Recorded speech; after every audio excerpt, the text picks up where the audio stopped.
Hello YouTube, this is the Atlanta Puzzler with a new tutorial series on how to create your own 3D printed extensions for your puzzle mods. The reason why I chose this topic this week because I received a comment on my last tutorial series where we created the different 3x3 modifications like a Fisher cube, a Cutter cube, a Ghost cube, and so on. And the question was, instead of 3D printing the entire puzzle, would it be possible to 3D print just the outline, the outer superficial shell, and glue those parts on a store-bought 3x3 Rubik's Cube or on a speed cube for that matter? And the reason why you'd want to do that, because the quality, obviously the quality of a store-bought cube or a speed cube is far more superior to that of of an FDM 3D printed Rubik's Cube. So, and the answer I told the viewer, and I can find the comment, but the answer I said is yes and no. No, because when you when you rotate a cube, when you slice a cube or cut a cube like over a 45-degree angle like in a Fisher cube, or over two axes in a Cutter cube or slice cube, I'm sorry, you don't always extend the parts. In some cases, you have to cut the parts. In other words, you sew off some pieces, and then you'll have to use milliput or epoxy sculpt to fill those parts and sand them down. And frankly, if you want to go through that hassle, you might as well just just not bother with 3D printing and use epoxy sculpt to do your mod, just the classic way. The only way I could see this working is by significantly enlarging the size of the cube. So if you start off by a 57 millimeter cube, you'll end up with at least a 10 centimeter, 11 centimeter puzzle, possibly. I don't see of any other way. Maybe if you start with a smaller cube, like a 42 millimeter cube, or even smaller, like a keychain cube. But if you want to use a keychain cube as a core of your puzzle, you might as well just 3D print the whole thing.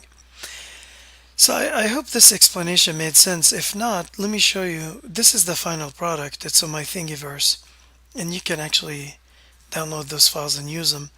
So this is just a slice cube. In this case is just an 11 centimeter, I believe, maybe 10, something like that.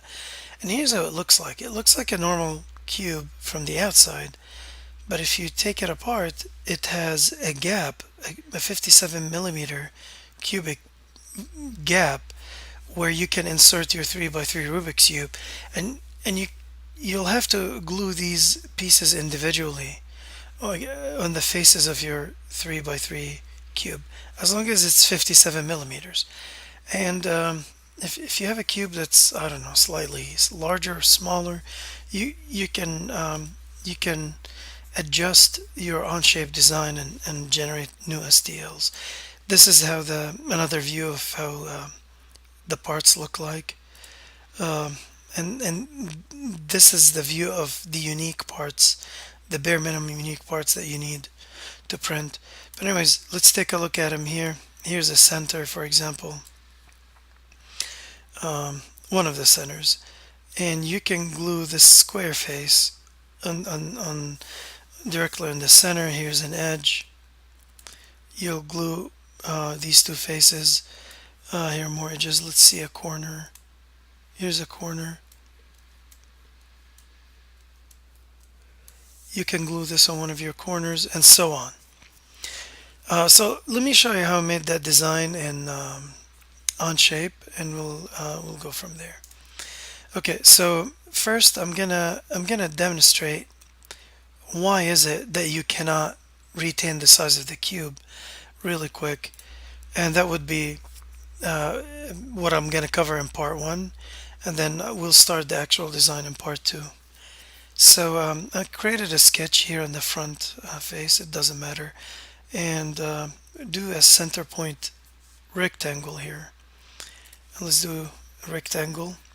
Make sure the edges are equal, which makes it a square. and add a dimension of 57 millimeters. And this basically would be an outline of a 57 millimeter Rubik's Cube. Um, and I want to demonstrate why in two dimensions, and then we can generalize this reason to the 3D dimensions. I think it's simpler that way. It's easier to visualize. Um, so if this is the outline across section of your 3 by 3, it looks like a square. And let's say I want to fissure this cube. That means I have to rotate it along one of the axes by 45 degrees. So I'm going to choose this face, and in this menu here, do transform. And let's rotate it by 45. No, sorry, scratch that. Let's make a copy of it. Just Control C, Control V first, and then rotate by 45, and then click to confirm, and then choose the centers and make them coincident.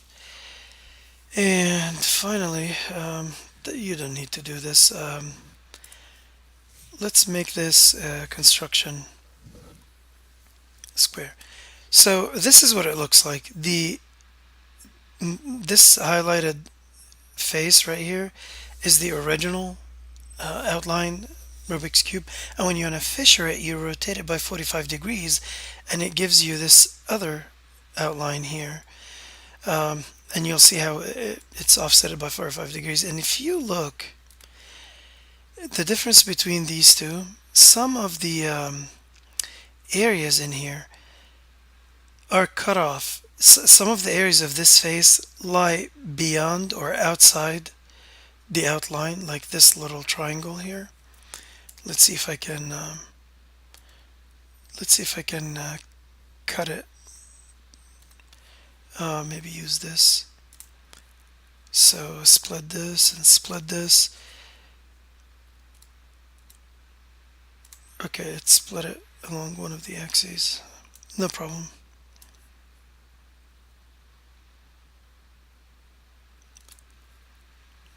Okay, it's not letting me do that.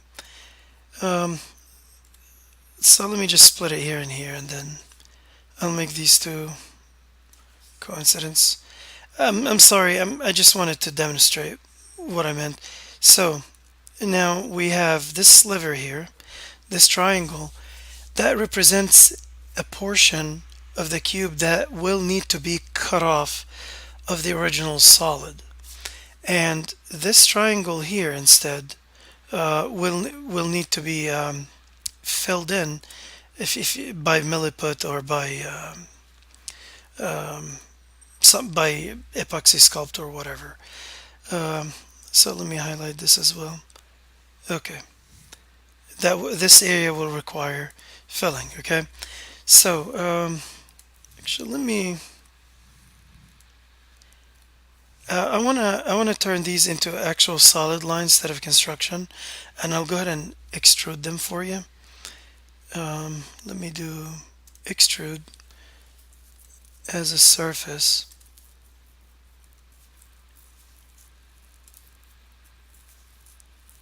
And I'm gonna choose the different lines here and do OK. And let's make it, I don't know, let's make it 60 millimeters. It doesn't matter. And here's the cutting outline. Think of this as a cookie cutter or something. And for the, actually take that back, let's extrude the actual cube.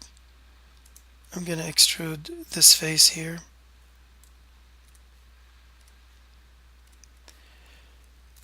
By 57 millimeters. Okay,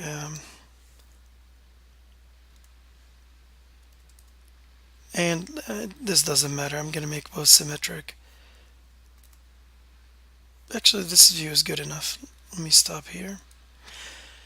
Okay, so you see, imagine this blue piece is a cookie cutter, and I'm trying to cut this cube in order to make a Fisher cube. The cube is the gray one.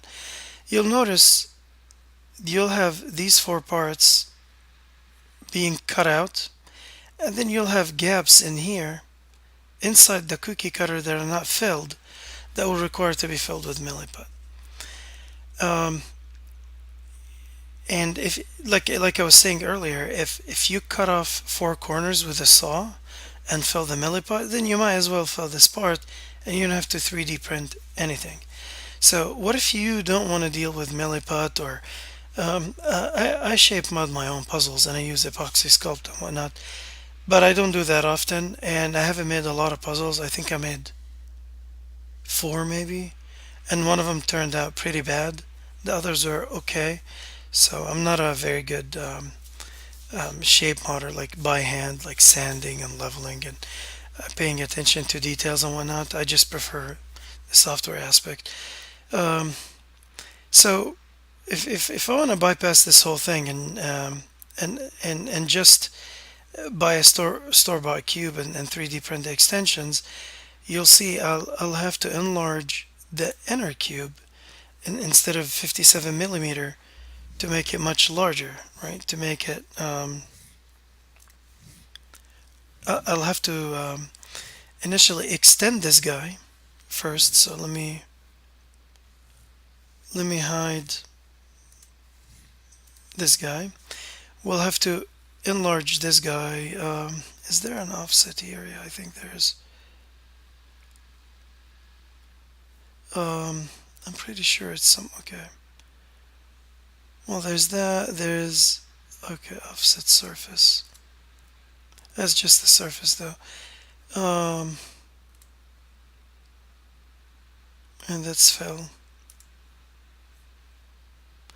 Okay, I'll just transform it then. And do scale. Okay, by 1. Let's scale it by 1.5 for example. Yeah, 1.5, it's fine. Power 1 scale.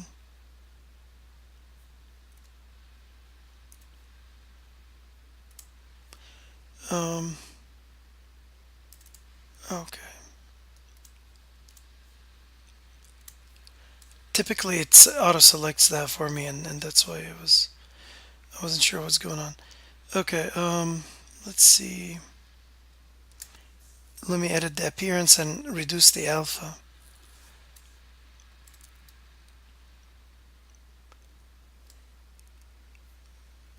Okay, that happened because this guy needs to be symmetric. There we go. So we have two cubes, the larger cube and the inner cube, and then when I show you the cutter, see how the cutter now is fully encapsulated inside the larger cube. You can ignore the smaller one, and when you cut the inside cube, that you will not need to fill in anything because the cube is there, and you can throw away the outer anything extra can get thrown out or not 3D printed in this case, so you're not wasting any material.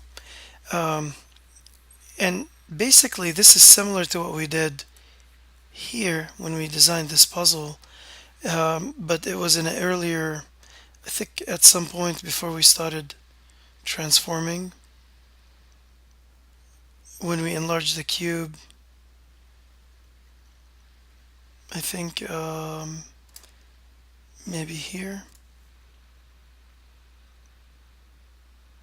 At one point we generated a very large cube, and that's what we did here. So in short, if you think about it, what is the minimum distance that I need to increase the outline of this face here, the inner cube?